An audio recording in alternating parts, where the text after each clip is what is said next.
الحمد لله رب العالمين الرحمن الرحيم مالك يوم الدين إياك نعبد وإياك نستعين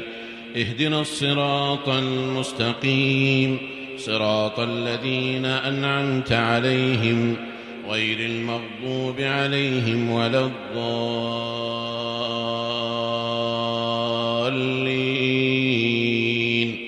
آمين.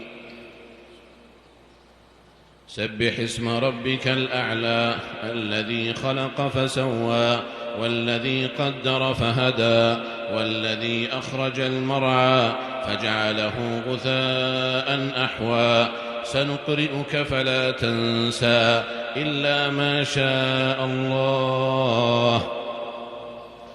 إنه يعلم الجهر وما يخفى ونيسرك لليسرى فذكر إن نفعت الذكرى سيذكر من يخشى ويتجنبها الأشقى الذي يصلى النار الكبرى ثم لا يموت فيها ولا يحيا قد أفلح من تزكى وذكر اسم ربه فصلى بل تؤثرون الحياة الدنيا والآخرة خير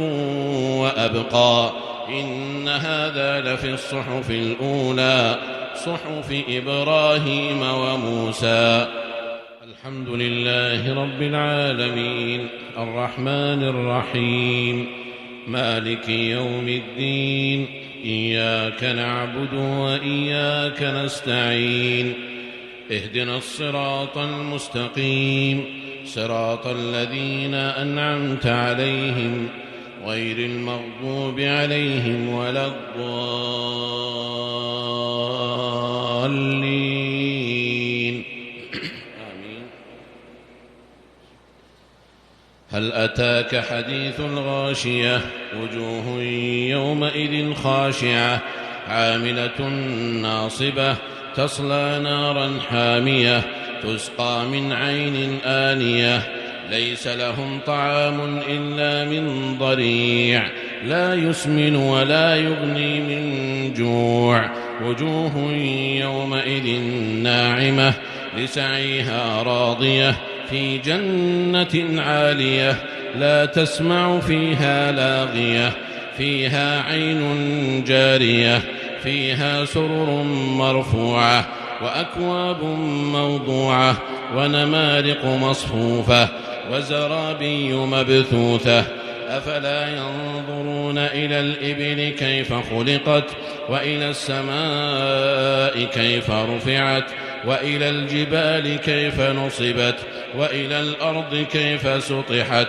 فذكر إنما أنت مذكر لست عليهم بمسيطر إلا من تولى وكفر فيعذبه الله العذاب الأكبر إن إلينا إيابهم ثم إن علينا حسابهم.